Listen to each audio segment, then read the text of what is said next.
Time now for our rants and raves, starting with you, Dan. I have a rave for the organization Reporters Without Borders, which this week issued its annual World Press Freedom Index.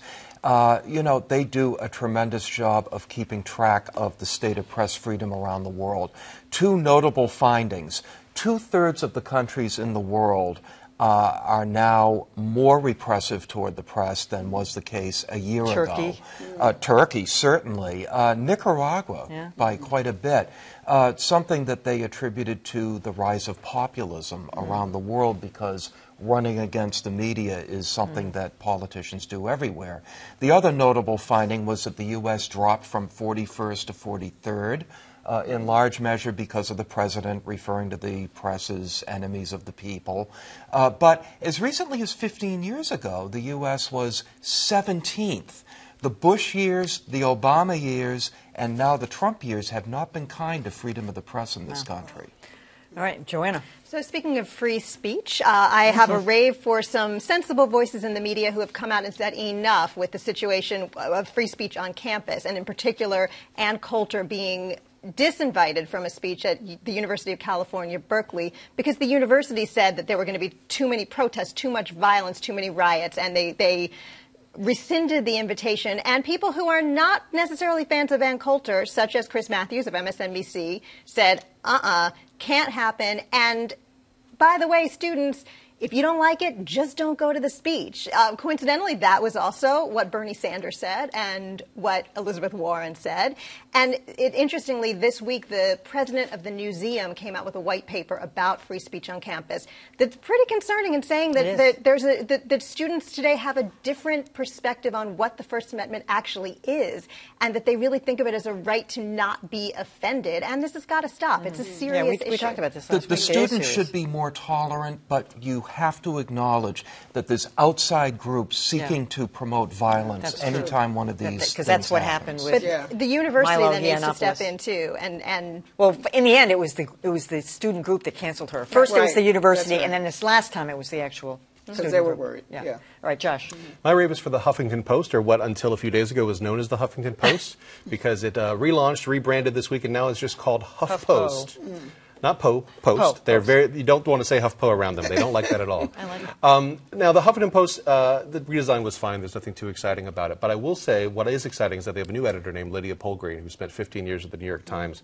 And she has outlined a vision that I really hope she's able to pursue, which is that the HuffPost should be the voice for people who feel that they are the have-nots in America. Explicitly saying that, not going beyond a left-right axis and going to people who feel that opportunity in America has passed them up. I think that's an enormously powerful potential idea. The Huffington Post has a lot of baggage with that brand, from questionable journalism tactics and aggregation in some cases, and a sort of reputation for knee-jerk liberalism. But if she is able to get past that and create this new site that is aimed at writing for people in the middle of the country, not just about them, I think that could be a great thing. Good. Kelly. Well, there are a number of podcasts done by former congressional aides and all kinds of other analysts and pundits about Washington, the Washington, the Congress, and the presidency. One's called Keeping It 1600. So this is interesting to me because McClatchy. Is this a rave or a rant? This is a rave. Oh, good. Okay, this is I'm sorry, I was get into it. This was interesting to me because McClatchy, which owns a group of newspapers, has started a podcast with two of its correspondents. One is Franco Ordonez, and he is a correspondent with the Washington Bureau, and the other one is congressional correspondent Bill Douglas, and they call their podcast Majority Minority, and they are really speaking to changing demographics and really sort of looking at what's happening in Washington through that lens, which is very different from the others.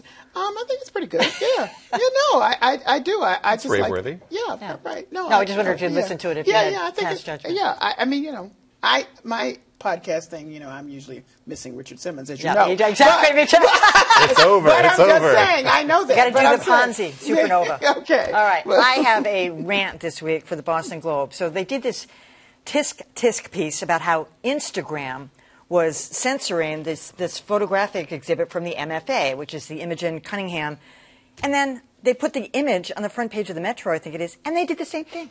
They put an insert over. This is a beautiful young model, nude, who's looking at the photographer, Imogen Cunningham. Somebody else took that picture, I think Judith Dater or something like that. But they did the same thing. You know, Why didn't they just print the photograph? There's still this apocryphal, delicate reader who's going to look at the paper on the And say dining room what? table and go, "Oh no," you know. And I feel Well, like then it's don't do the still- story. Yeah. They ruined their own story by doing the exact same thing they were accusing Instagram of doing. It was embarrassing, I thought, and also hypocritical. It's like, well, why? Why? And they didn't explain it. And actually, you could be confused about what that photograph was because there was an insert on top of it. And I looked at it and I thought, well, why would they put an insert over? They ruined the photo. And I said, no, they did that. They lost an opportunity. They could have said, click here to see the photo. There you go. That's good. That's good. Well, I didn't look at it online. Maybe they did do that. Yeah. That's No, pretty I good. looked at it online, did? and they did the same Oh, thing. It was- interesting. All right. All right.